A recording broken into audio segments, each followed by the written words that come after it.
Dear students, let us now discuss the case when we have vectors of different lengths and also that thing about being evenly divisible is not happening. All right, let's look at an example. एक vector है जिसका नाम आप जो मर्जी रख दें। हमारे जो ऑथर हैं वो फू काफ़ी ज़्यादा यूज़ करते हैं और ये वही है जो हम पहले भी यूज़ कर चुके हैं, 5.5, 4.5 एंड सो ऑन। अब अगर हम एक और वेक्टर कंसिडर करें जिसका नाम यहाँ पे रखा गया है बी ए ज़ी, उसके अंदर नंबर्स हैं 1, -1, 0.5 एंड -0.5। अब अगर हम मल्टीप्लाई करना चाहें पहले वाले को दूसरे वाले के साथ तो क्या होगा? देखिए यहाँ पे इवनली डिविजिबल वाला केस नहीं है क्योंकि पहले वाले में 6 हैं, इस वाले में 4 हैं। So 4 1s are 4 and 4 2s are 8। तो 6 तो नहीं आ रहा ना, वो 6 वाला तो नहीं आ रहा बीच में। तो फिर अब ये कैसे चलेगा? अगर आप यहाँ पे पहले स्लाइड पे ही पहले देख लें इसको, पेशतर इसके कि मैं ये करूँ आपके लिए, तो ज़रा गौर से देखिएगा। एलिमेंट वाइज़ होना होता है ना, मल्टीप्लाई भी होना है तो एलिमेंट वाइज़ होना है। ओके, सो पहला है 5.5, तो उसको 1 से मल्टीप्लाई करें तो 5.5 आ गया, फाइन। दूसरा है 4.5, उसको -1 से मल्टीप्लाई करें तो आंसर आ गया -4.5, ये आपके सामने। उसके बाद जी 3.5 को किससे मल्टीप्लाई करें? 0.5 से, यानी उसका हाफ करेंगे तो 3.5 का हाफ ये जो है 1.75, पौने 2, बिल्कुल सही है। और उसके बाद 2.5, 2.5 को किससे मल्टीप्लाई करेंगे? -0.5 से, यानी उसको हाफ भी करना है और माइनस भी होना है। तो जाहिर है कि दैट इज़ -1.25।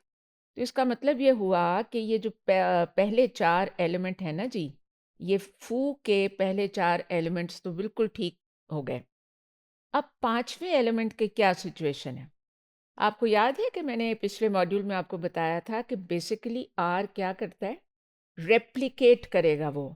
तो ये जो नया वाला है 1 -1.5 एंड -0.5, इसको वो रेप्लिकेट करेगा ना। अब एक दफ़ा वो कंप्लीट हो गया है तो अब फिर वो पीछे से शुरू होगा।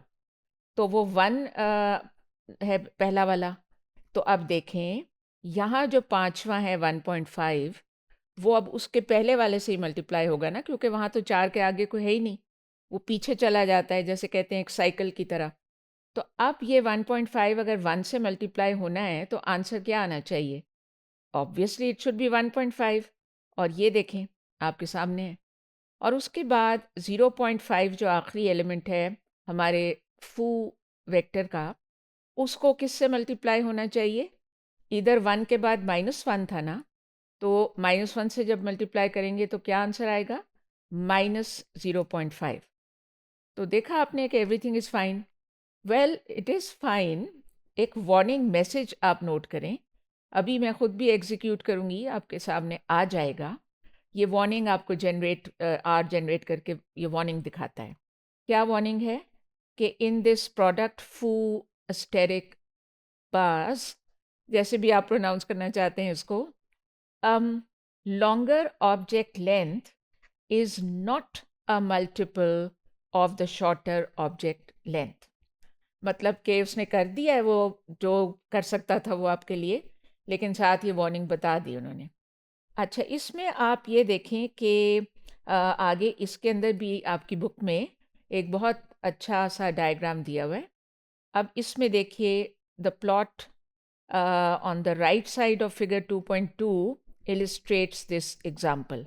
ये जो अभी अभी एग्जाम्पल किया है इसमें ये राइट साइड वाला देखें ना, ये मेरा जो फू है ये ऊपर लिखा हुआ है। इसमें 1 2 3 4 5 6 एलिमेंट्स थे ना।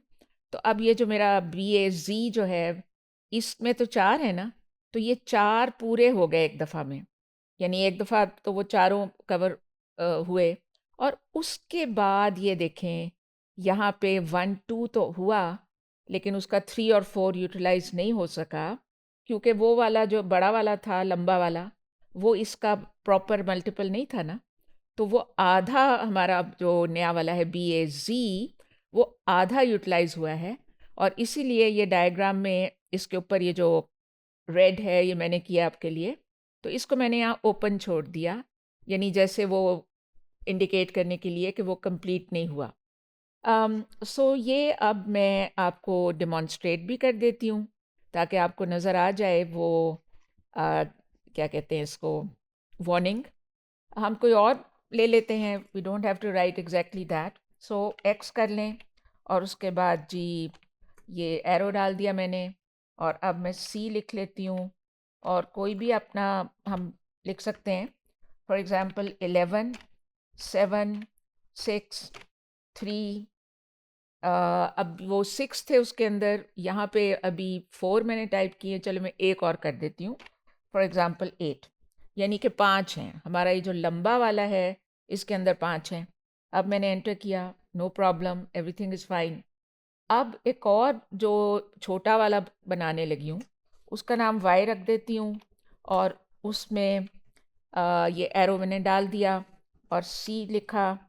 और अब उसके अंदर पहला वाला मैं कर देती हूँ जी -1, दूसरा मैं कर देती हूँ -2, तीसरा मैं कर देती हूँ -3। अब आपने देखा कि 5 है लंबे वाला और 3 है छोटे वाला, यानी उनकी जो लेंथ्स हैं। तो obviously 5 is not a proper multiple of 3। 3 1s are 3 and 3 2s are 6। तो यहाँ वही बात आएगी ना, तो वार्निंग वगैरह आनी चाहिए, राइट? Okay, let's see. अब अगर मैं एंटर करने के बाद अगेन कोई एरर नहीं, एवरीथिंग इज़ फाइन। अगर मैं इन दोनों को multiply, by the way multiply करना ज़रूरी नहीं है, आप ऐड भी कर सकते हैं, सब्ट्रैक्ट भी कर सकते हैं, डिवाइड भी कर सकते हैं। लेकिन अगर फ़र्ज़ करें मैं मल्टीप्लाई करूं, तो x अस्टेरिक y, राइट? अब देखते हैं क्या होता है।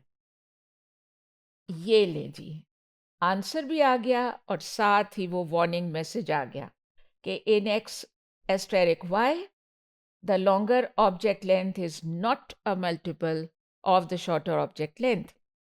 Before I close this module, लिए इसको ज़रा वेरीफाई कर लें कि उसने जो काम किया है वो ठीक किया है। देखिए, 11 को -1 से मल्टीप्लाई कर दें, -11। 7 को -2 से मल्टीप्लाई कर दें, -14। 6 को -3 से मल्टीप्लाई कर दें, -18। अब क्या करें आगे? वो 3 आगे है, अब इधर छोटे वाला तो ख़त्म हो गया है, तो वो साइकिल की तरह होगा, आप फिर पीछे वापस जाएंगे। -1 से मल्टीप्लाई 3 को करें, -3। And last but not the least, 8 जो है लंबे वाले का आखिरी वाला, उसको उधर -2 से मल्टीप्लाई जब करेंगे तो आपको मिलता है -16।